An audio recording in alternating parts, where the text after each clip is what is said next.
Merci de votre attention, madame, monsieur. L'actualité ce vendredi, retour sur le sommet Union africaine, Union européenne à Abidjan.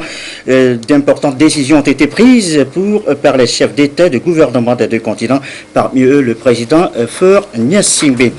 La journée mondiale de lutte contre le sida, célébrée ce 1er décembre. Les efforts du Togo à revisiter tout à l'heure dans cette édition et les défis encore relevés.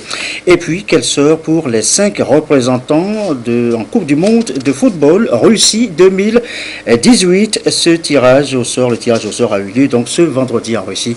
Nous verrons donc tout à l'heure les chances des équipes africaines. Voilà, madame, monsieur, le sommaire. Bienvenue. Bonsoir à tous. Retour d'abord, je vous l'annonçais, sur le sommet Union africaine, Union européenne d'Abidjan, mercredi et hier jeudi. De grandes décisions ont été prises à ce 5e sommet UE-UA, notamment la volonté des dirigeants africains et européens de garantir l'avenir des jeunes du continent, de ce qui passe dans l'immédiat.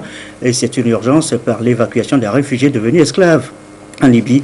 Et en marge de ce sommet, d'autres décisions importantes ont été prises. Et en marge aussi de ce sommet, eh bien, le chef de l'État a eu des entretiens avec ses homologues africains. Je vous propose de regarder les images sur les commentaires de Joseph Famila. Du président de la République Faure Gnassingbé au 5e sommet Union africaine et Union européenne tenu à Abidjan en Côte d'Ivoire du 29 au 30 novembre dernier.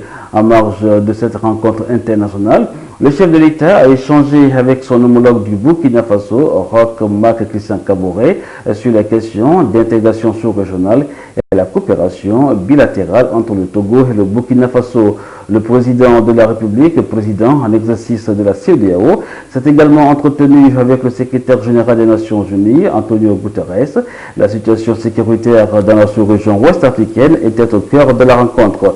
Le chef de l'État, Faure Gnassingbé, a également eu des échanges avec le président gabonais, Ali Bongo Ondimba.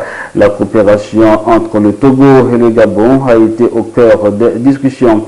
Un entretien élargi au président rwandais Paul Kagame, les chefs d'État Ali Bongo Ondimba du Gabon, Paul Kagame du Rwanda et Faure Gnassingbé du Togo ont examiné la situation dans leurs sous-régions respectives.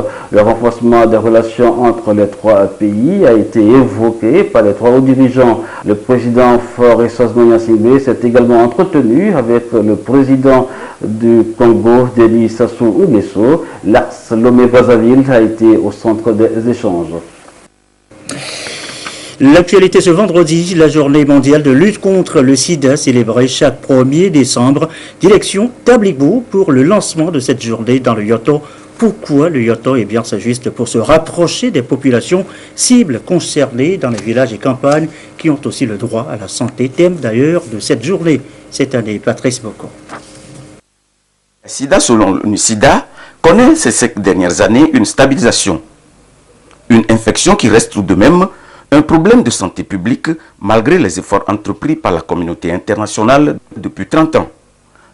Au Togo, par exemple, sur 100 000 personnes infectées, 55 000 seulement sont sous traitement ARV, soit un taux de couverture thérapeutique de 55%, d'où le thème retenu « Droit à la santé ».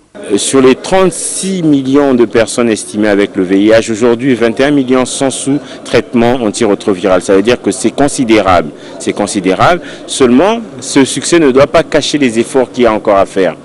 On a actuellement 16 millions de personnes qui n'ont pas accès. Donc il y a quand même encore un gap à combler. Et on a aujourd'hui encore 1,8 million de nouvelles infections. Et s'il faut comptabiliser, c'est à peu près une nouvelle infection à VIH toutes les 17 minutes, ce qui est considérable et ce qui nous dit qu'il y a encore un travail énorme à faire. À Tabligbo, en plus les interventions officielles, élèves et communautés à la base, à travers des sketchs, ont sensibilisé la population sur le mode de contamination du VIH-Sida. Dans notre ville, il y a 2 usines, à savoir Wassem et Scan.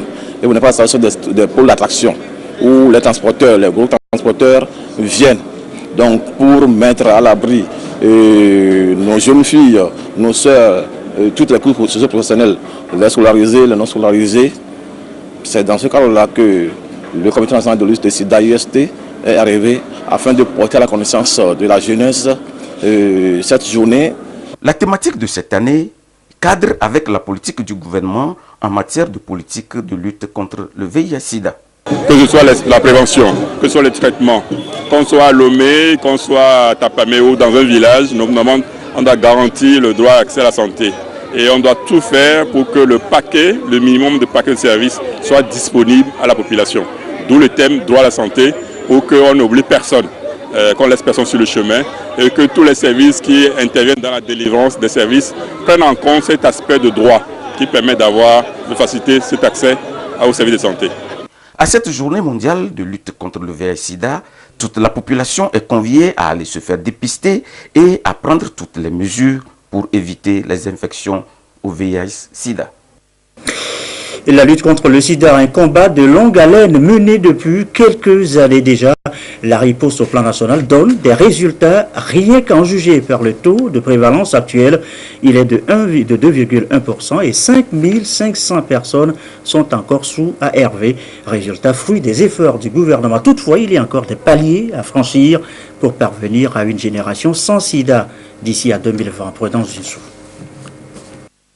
Le Togo a fait du chemin en matière de lutte contre le sida et les infections sexuellement transmissibles et améliore progressivement la prise en charge des personnes vivant avec le VIH-Sida. Dans le domaine de la prévention, le Togo fait partie des 26 pays africains qui ont baissé les nouvelles infections de plus de 50% au début des années 2000. Ce taux est actuellement de 70% dans la population générale, selon le Conseil national de lutte contre le sida. La baisse est plus perceptible chez les enfants de moins de 15 ans, avec un taux de 62%. Ces résultats ont été possibles grâce à la mise en œuvre du plan stratégique national de lutte contre le VIH-Sida qui reflète la stratégie 90-90-90 de l'ONU-SIDA. La moyenne régionale sur le premier 90, qui est le dépistage, est de 35%, mais le Togo est à 63% de dépistage des personnes vivant avec le VIH.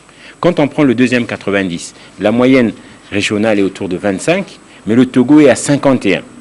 Donc, comparativement à la région, le Togo a fait des efforts considérables. Et ces efforts considérables, il faut saluer, qui est dû à des efforts de plusieurs types. D'abord, les personnes vivant avec le VIH eux-mêmes, avec leur capacité d'augmenter la demande, mais également avec l'engagement financier et le leader fort qui est constaté au niveau national et avec tous les partenaires. Donc au niveau du Togo, il y a des progrès notables, mais il y a encore des défis. Sur les 100 000 Togolais développant la maladie, 55% d'entre eux sont sous traitement antirétroviraux, un traitement totalement gratuit. C'est là une volonté manifeste affichée par le gouvernement et qui devrait bientôt atteindre une couverture de 80%. La direction régionale de la santé Lomé Commune dispose d'un laboratoire pour la réalisation de la charge virale. 9 unités sont installées pour des bilans de suivi biologique. Plus de 70 sites sont réservés pour la prévention de la transmission de la mère à l'enfant. À cela s'ajoutent de nouvelles formes de campagnes de sensibilisation basées sur le digital avec l'implication des jeunes. La prévalence au plan national est passée de 3,4 à 2,1%. On a actuellement une prévalence nationale de 2,1%. Et avec cette prévalence, on estime le nombre de personnes vivant avec le VIH au Togo à 100 000. Et sur les 100 000 personnes vivant avec le VIH, 55 000 sont sous traitement antirétroviraux, soit un taux de couverture de 55%. Et en matière de prévention, des actions spécifiques sont faites dans le cadre de la prévention de transmission mère-enfant, et avec un taux de couverture de 90% de femmes enceintes qui reçoivent les traitements pour éliminer la transmission mère-enfant, et un taux de prévalence estimé chez les enfants à 6%. Et nous continuons notre lutte parce qu'on espère d'ici 2020 avoir un taux de transmission chez les enfants autour de 2% pour arriver à l'élimination de la transmission mère-enfant. Et toujours en matière de prévention, des actions spécifiques sont faites en collaboration avec la société civile et les enseignements chez les jeunes. Et il y a aussi des actions spécifiques sur les populations vulnérables qui sont faites également. Le Togo pourrait encore réduire le taux de prévalence au VIH-Sida les prochaines années. Le pays vient de bénéficier d'une subvention du Fonds mondial pour parvenir à la fin de la pandémie d'ici à 2020 pour une génération sans sida. Cet objectif ne peut se concrétiser sans l'élimination de la transmission du VIH-Sida chez les enfants, les adolescents et les populations clés. Le gaz naturel, produit essentiel aujourd'hui dans presque tous les ménages, du moins en ville et dans les services. Comment accroître la production pour satisfaire au mieux la demande? Principale préoccupation à la 16e réunion ce vendredi à Lomé des ministres du projet gazoduc de l'Afrique de l'Ouest. Les participants veulent s'inspirer des recommandations des assises du Bénin et du Ghana. Les précisions, Sergine Raimondo et Kwesala. Région ouest africaine, les pays notamment le Bénin, le Ghana et le Togo sont alimentés par le gazoduc fourni par le Nigeria. Ce partage du gaz est instauré à travers le projet gazoduc de l'Afrique de l'Ouest depuis 2011. Le projet entend assurer aux populations un approvisionnement satisfaisant en énergie. Le comité des ministres du gazoduc de l'Afrique de l'Ouest tient ici à Lomé sa 16e réunion pour une fourniture durable du gaz et la sécurité énergétique dans la sous-région. L'objectif de cette réunion, c'est la revue à mi-parcours des décisions qui ont été prises à la 14e et à la 15e réunion du comité directeur du gazoduc. Il y a de bonnes décisions qui ont été prises et qui ont été exécutées. L'un des problèmes, c'est la dette, et le ministre ghanéen s'est engagé que d'ici fin 2018, toute la dette sera réglée.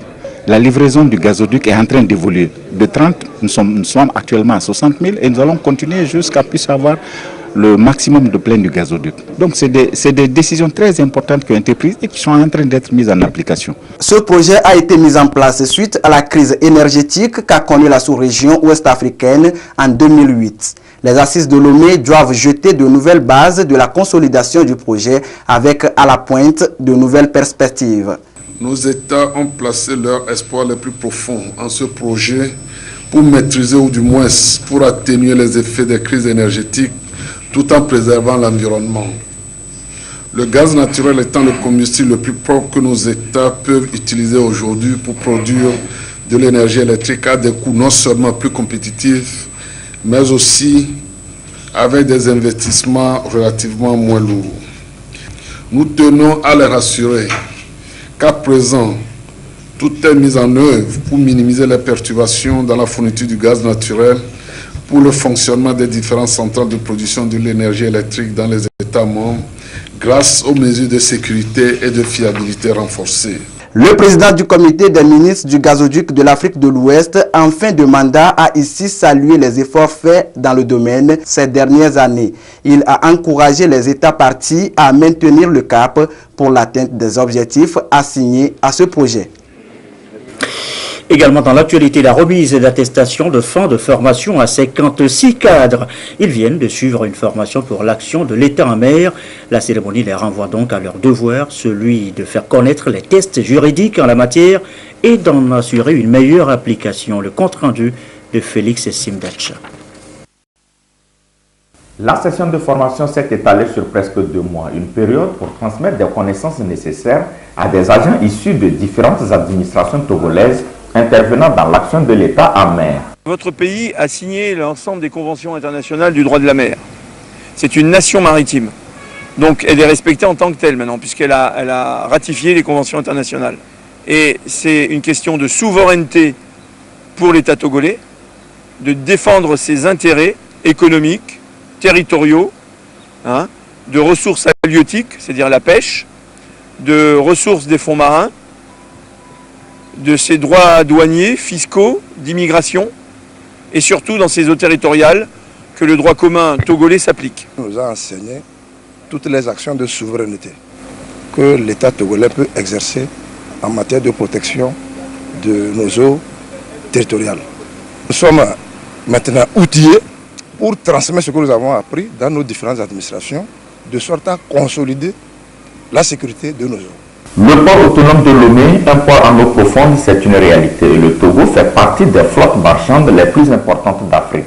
Il devient donc impérieux pour le pays de se doter de moyens pour répondre aux exigences internationales. La formation a concerné essentiellement sur la lutte contre la piraterie maritime, le trafic des stupes, la pollution, le trafic des migrants, la pêche illicite, la sûreté maritime, pour ne citer que cela. L'histoire de l'action de l'État en mer au Togo ne fait que commencer. Elle doit s'inscrire dans la continuité. Une organisation optimisée, une collaboration étroite entre toutes les administrations. C'est au total 56 agents civils et forces de sécurité qui ont bénéficié de cette formation. Une formation rendue possible grâce à l'appui de l'Office des Nations Unies contre la drogue et le crime. A signalé également dans l'actualité ce vendredi cette séance pour préfets, secrétaires généraux des préfectures et directeurs généraux des régions maritimes et plateaux. Ils apprennent à mieux rédiger les actes et tests administratifs, but les amener à avoir la même approche, à parvenir à une administration performante et de qualité. Initiative du secrétariat du gouvernement. Sylvain Raboudjou. La modernisation de l'administration publique est de contribuer à améliorer le système de fonctionnement et assurer l'efficacité des services aux usagers. Une volonté du gouvernement pour une meilleure exécution des politiques et programmes de développement durable. C'est à cet exercice que s'attellent ici préfets, acteurs des services déconcentrés et secrétaires généraux des préfectures au cours de cette session axée sur les techniques de rédaction administrative.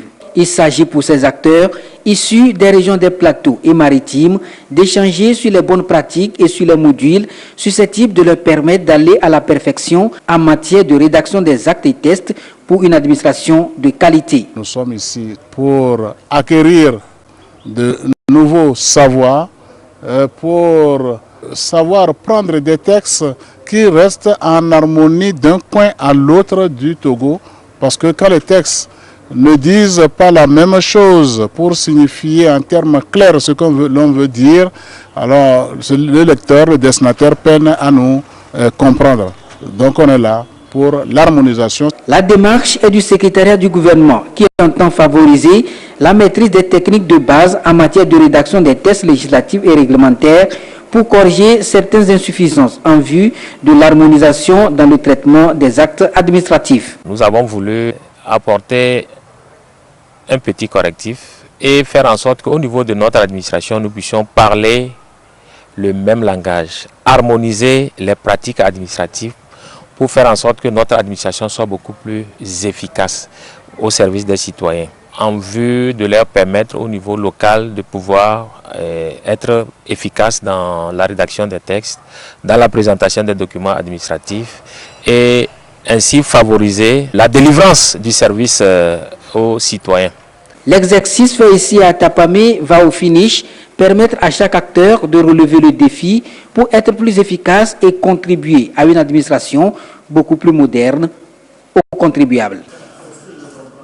Cette expérience à présent, celle d'une nouvelle variété de manioc, expérience en cours menée par l'ITRA. C'est sur la variété et le sol adapté à cette variété. Les précisions de Nestor Mouzou à Kara. Des champs de manioc en phase expérimentale à Ouloubou, canton de Daoudé dans la préfecture d'Assoli. L'Institut togolais de recherche agronomique a introduit dans ce milieu des variétés de manioc en réponse au changement climatique. L'ITRA a entrepris ainsi une forme de culture intelligente en vue de l'adaptation au changement climatique. Les essais ici ont été faits avec 5 espèces de manioc. Ici, dans ce champ-là, nous sommes avec une variété que nous appelons variété 96/0409. Il faut dire que cette variété a été plantée seulement à la fin du mois de juin. Donc disons que ça fait juste 4 mois que ça a été planté. C'est une variété à chair jaune. Une variété choisie également par les paysans, mais introduite par notre recherche agronomique. Donc elle est acceptée par nos producteurs. C'est pourquoi vous voyez ça. C'est une réplication d'ailleurs dans leur champ. Ces variétés-là, c'est des variétés qui sont tolérantes à la sécheresse, tolérantes, disons, à l'excès de pluie. Et également, c'est de cycle court. Leur propre variété, ça va jusqu'à 12 mois, 15 mois. Alors qu'avec nos variétés de recherche, vous pouvez à 8 mois déjà récolter votre variété de manioc. Dans la classification même des variétés retenues, il y a eu au total 3. Il y a la variété Gbazékouté, qui est une émanation de la recherche. Donc elle a été la première acceptée par les producteurs. Ils ont classifié ces variétés. Ensuite, la deuxième variété, ils ont conservé leur variété locale comme la deuxième variété. Ils ont pris la variété à chair jaune. Ce n'est donc pas une imposition, mais c'est au vu des résultats que les paysans ont retenu les espèces qui leur ont paru meilleures. Les 3 qu'on nous a menés, on a vu que vraiment c'est bon. Ici, ce qu'on dit, on faisait la coussette, mais ce n'est pas mangeable. Et on ne fait pas ça de foufou. Bon, on a vu que les 3 variétés, valent mieux par rapport à ce qu'on dit terrain. Les techniciens aussi, que les gens d'Indicate, lorsqu'ils étaient avec nous, ils nous ont montré aussi que vraiment ce qu'on dit terrain, il y a les attaques sur les feuilles de nos maniocs. Mais les nouvelles arrivant là, depuis ces années-là, on n'a pas vu ces attaques. On a vu que c'est bon. Nous sommes en train d'éliminer ce qu'on détenait pour adapter les 3 variétés. Bazékouté en tête, la variété locale en 2e position, le manioc à chair jaune ou variété 96 409 en 3e position. En tant que transformatrices, les femmes d'Ahoulbou sont elles aussi convaincues que ce sont les espèces qui réussissent le mieux sur leur sol. Les nouvelles variétés sont vraiment bonnes. Nous nous enrichissons car elles ont beaucoup de chair. Nous faisons du gari et du tapioca. Nous pilons le foufou. Nous faisons beaucoup de choses avec. Dans chaque région, l'ITRA a installé les champs-écoles avec 5 paysans. Et les résultats ne sont pas les mêmes partout. L'ITRA travaille en synergie avec l'Institut de conseil et d'appui technique ICAT. Maintenant que les résultats sont concluants, l'ITRA va se retirer et l'ICAT va prendre la relève pour procéder à la vulgarisation en tenant compte des spécificités identifiées dans chaque zone. Agriculture encore et environnement aussi, les feux de brousse, quelle période déterminée pour le phénomène? Une étude du ministère de l'Environnement et des Ressources forestières a fait l'objet d'échanges et de validations dans l'esprit du programme RED+. Gérald Agoudou pour nous en dire plus. Le dernier inventaire forestier national montre que le Togo enregistre 24,24% de taux de couverture forestière. Un déficit environnemental causé par des actions humaines, soit volontaires ou accidentelles. Les feux de végétation ont atteint 95%, d'où la nécessité de mener une étude en vue de proposer un modèle de gestion participative lié aux périodes indiquées pour les feux précoces selon les régions écologiques du Togo. Les travaux ont été conduits par le projet RED+, et le cabinet Betra ID Sahel, dont le document est ici soumis à validation aux groupes thématiques sectoriels, aux organisations de la société civile et au secteur privé. Cette étude a été commanditée pour analyser d'abord les paramètres climatiques, les paramètres botaniques, le comportement, même le contexte socio-culturel et toute la dynamique spatio-temporelle des feux. Nous sommes dans un contexte national où l'interdiction des feux est presque impossible. Comme on ne peut pas les interdire, il faut faire quoi? Il vaut mieux les gérer. Donc cette étude, après avoir collecté toutes ces données, va vers des propositions de modèles de gestion, de meilleure gestion des feux au Togo. C'est ce qui justifie l'organisation des ateliers régionaux pour prendre en compte les recommandations des communautés locales en vue de prévoir un plan de gestion avec des renforcements de capacités pour permettre à notre pays de relever ce défi d'avoir une couverture forestière nationale viable et de parvenir à créer de nouvelles conditions écologiques favorables au développement de toutes les activités socio-économiques dans tous les secteurs de l'économie nationale. Au-delà des recommandations attendues, il est également prévu un plan de renforcement des capacités techniques et organisationnelles des acteurs et institutions impliqués dans ce secteur. Les travaux de cette étude au niveau régional et national ont reçu l'accompagnement de la Banque mondiale. Ils visent à atteindre un couvert végétal de 30% en 2020 au Togo. Il avait une durée de vie de 5 ans. Il a été lancé en juillet 2012. Nous voici à décembre 2017. Le PDC+, le programme de développement communautaire et des filets sociaux, arrive à échéance. À l'heure du bilan, c'est un tableau satisfaisant et même au-delà des attentes que dresse gouvernement, partenaires techniques et financiers. Nous reviendrons sur le sujet en images dans nos prochaines éditions. Mais que retenir des 5 années de mise en œuvre du programme PDC+, quels en sont les acquis et quel sera l'après PDC+? Eh bien, la réponse ce soir dans l'émission Au cœur de la Nation, assure en direct à partir de 21h sur notre antenne. Un mot de l'actualité à l'étranger. Au Zimbabwe, le nouveau président Emerson Mnangagwa a désigné hier jeudi les premiers membres de son gouvernement. Si de hauts gradés de l'armée ont pris la tête de 2 ministères clés, eh bien, en revanche, aucun membre de l'opposition n'a été nommé ministre. Cela dit, retour chez nous et direction la foire Togo 2000. C'est la journée du port autonome de Lomé aujourd'hui à la 14e foire internationale de Lomé. Donc, une conférence, débat a été animé par les autorités portuaires sur le thème « Le numérique dans le développement du port autonome de Lomé ». Il a été donc présenté les actions des autorités portuaires pour implanter un dispositif numérique au sein du port de Lomé. Action matérialisée par la mise en place du guichet unique pour le commerce extérieur et le système d'information portuaire. Tout ceci pour faciliter et accélérer les opérations de sortie des marchandises. Autre sujet évoqué toujours en rapport avec la foire de Lomé, un des canaux de communication numérique que connaît le monde de nos jours, eh bien c'est le blog. Comment le créer et profiter des atouts et opportunités numériques et communicationnels qu'offre donc justement cet instrument de communication. Le sujet était au cœur d'une conférence, la 14e édition donc de cette foire de Lomé. Le résumé des échanges dans ce sujet que nous propose Lucassi. Le partage d'informations, les échanges entre amis et les posts publicitaires passent aussi par les blogs, un canal de communication numérique très répandu. Comment créer son blog et par quels moyens capitaliser les atouts qu'offre cet outil Internet très efficace? Ces mordus du numérique se sont donnés à l'exercice. La création du blog commence par l'ouverture du site www.wordpress.com. Choisir un mail, choisir un mot de passe, allez confirmer le mail que vous recevrez, vous autorisant à maintenant avoir accès à votre blog, choisir le titre du blog en question, le slogan qui l'accompagne, et vous avez tout de suite accès à votre tableau de bord. Il est également possible de rentabiliser son blog en le monétisant. Et pour y arriver, la stratégie est toute simple. Vous pouvez faire face à Google AdSense, vous pouvez rentabiliser grâce à la publicité de Google. Vous pouvez faire face à l'affiliation, pouvoir essayer de gagner des pourcentages sur des produits vendus sur Internet par d'autres personnes. Bien, vous pouvez faire face à la création de votre propre produit. C'est-à-dire que vous êtes par exemple quelqu'un qui est spécialisé dans la finance, vous voulez partager votre savoir, eh bien, vous créez une petite formation vidéo peut-être sur Internet et que vous mettez en ligne et que vous faites acheter par votre communauté ou bien d'autres personnes qui seraient intéressées par ce genre de produit-là. La possession d'un blog vous offre d'abord l'avantage de gagner votre indépendance financière.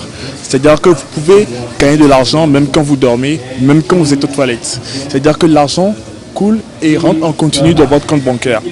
Puisqu'il n'y a pas une présence humaine qui est importante, nous avons juste votre machine qui est votre ordinateur et Internet qui fait travailler l'argent pour vous. En dehors de l'aspect numéraire, le blog ouvre davantage les internautes au monde et leur offre la possibilité de donner leur point de vue sur n'importe quel sujet, surtout ceux relatifs à l'actualité. La 14e édition de la Foire internationale de Lomé donne donc une opportunité aux participants de s'inscrire de plein pied dans le numérique.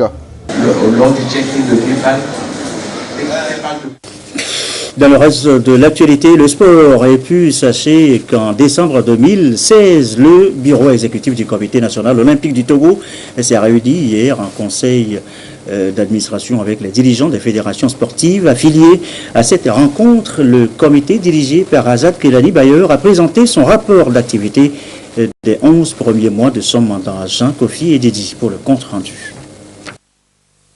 Le bureau exécutif du Comité national olympique du Togo vient de boucler 11 mois d'activité sur les 4 années que durera son mandat. Du 1er janvier au 30 novembre 2017, le cahier de charge est bien respecté. La résolution des crises au sein de la FETOBOX et de la Fédération togolaise d'athlétisme, assistance aux fédérations dans le cadre de leur participation aux compétitions, investissement du CNO pour rendre visibles les activités des fédérations nationales, renforcement continu des capacités des dirigeants, encadreurs sportifs et athlètes, sensibilisation sur la lutte contre le dopage et renforcement de l'administration au sein du CNO sont les grandes lignes de son rapport d'activité. Il est de bon ton que la cellule dirigeante des sports situe ses partenaires que sont les fédérations affiliées sur le travail abattu. Pour une première fois dans l'histoire, le comité national a su mettre en place un manuel de procédure pour mieux administrer le fonctionnement du comité national et sur tous les plans, le plan administratif et sur le plan financier. Quand on parle de la bonne gouvernance, je crois qu'aujourd'hui, ça s'impose à nous d'avoir un manuel pour que chacun puisse avoir son guideline. C'est des balises de sécurité pour que chacun joue son rôle dans son canevas déterminé. Et il était quand même question d'informer le large public pour que des réflexions que nous aurons à recueillir d'eux puissent nous aider à avancer en ligne droite. Au cours de cette rencontre, le plan d'action des 3 années à venir a également été présenté. Une assise qui a servi de cadre pour les doléances des différentes fédérations. C'est un sentiment de satisfaction qui nous anime à la sortie de cette assise. Et donc, je pense que si nous pouvons avoir ce genre d'assises année par année, parce que c'est quand même 4 ans d'ici 2020, si nous avons l'occasion de participer à ces conseils d'administration, nous saurons chaque fois ce qui a été fait, nous saurons alors ce qui a marché, ce qui n'a pas été, et pour faire en sorte que les choses aillent pour le mieux. Toutes les fédérations ont reposé encore aujourd'hui le problème de financement et de subvention donc de leur organisation. Et c'est un aspect important que je prie le comité national olympique, je prie aussi le ministère de prendre en compte et de faire en sorte que les fédérations puissent avoir un peu plus de facilité à ce niveau-là. Le CN au Togo, en collaboration avec le ministère en charge des sports, entreprend le projet de la mise en place d'une licence sportive pour tous les athlètes évoluant sur l'échiquier national. Voilà, bureau élu en décembre 2016. Et puis le tirage au sort ce vendredi des groupes de la Coupe du Monde de football Russie 2018. Nous vous l'annoncions en titre tout à l'heure. Égypte, Maroc, Nigeria, Sénégal, Tunisie, les 5 représentants du continent. Quel sort, Tchan Kyutba. Russie, l'autre, Arabie Saoudite, Uruguay et Égypte. Le choc Égypte, dont c'est la 4e participation, et l'Uruguay est attendu sur le continent. Le groupe B relevé, composé du Portugal, de l'Espagne, de l'Iran et du Maroc, promet surtout avec le choc ibérique entre l'Espagne et le Portugal. Ces deux ne se font pas de cadeaux lorsque leurs chemins se croisent. Le groupe C, où se retrouvent la France, l'Australie, le Pérou et le Danemark, est un des plus difficiles. Un groupe où le duel France-Danemark est en vue. Groupe aussi relevé que celui D de l'Argentine, du Nigeria, de la Croatie et de l'Islande. Ici, le duel Nigeria et le vice-champion en titre Argentine réservent des étincelles. En 5 matchs, toutes compétitions confondues, l'Argentine a remporté 3 contre 2 pour le Nigeria. Dans le groupe E, le géant brésilien entend dicter sa loi au moyen calibre de la Suisse, du Costa Rica et de la Serbie, même si la confrontation Brésil-Suisse est dans le viseur des téléspectateurs. Dans le groupe F, l'on voit planer l'ombre du champion en titre, l'aigle allemand, qui va en découdre sûrement avec le Mexique, la Suède et la Corée. Une Corée qui peut aussi surprendre. Groupe aussi difficile que le G, composé de la Belgique, du Panama, de la Tunisie, dont c'est la 5e Coupe du Monde, et l'Angleterre. Belgique-Angleterre espérée. Enfin, la Pologne, le Sénégal, la Colombie et le Japon ferment le banc dans le groupe H. Les Lions du Sénégal, dont c'est la 2e participation, n'ont pas trop à se faire des soucis ici. Et voilà donc le tirage sera révélé ce vendredi en Russie. Cette note d'information à l'attention de la clientèle de la Sotral, la direction générale de la Sotral, de la Société des Transports de Lomé, porte à la connaissance de son aimable clientèle que pour des raisons liées à l'opération Togo propre qui se déroulera ce samedi 2 décembre 2017, eh bien les bus de la Sotral commenceront leur service à partir de 8 h. La direction générale vous remercie de votre bonne compréhension. Sachez aussi que demain, les populations de la Bila célèbrent leur fête traditionnelle Singaring 2017, une occasion pour les populations de renouer avec leurs traditions et de promouvoir aussi les valeurs de paix et de vivre ensemble. Bonne fête à la Bila. Merci à vous qui nous suivez ce soir encore sur la télévision togolaise et comme d'habitude, toujours fidèlement, belle soirée, bon week-end.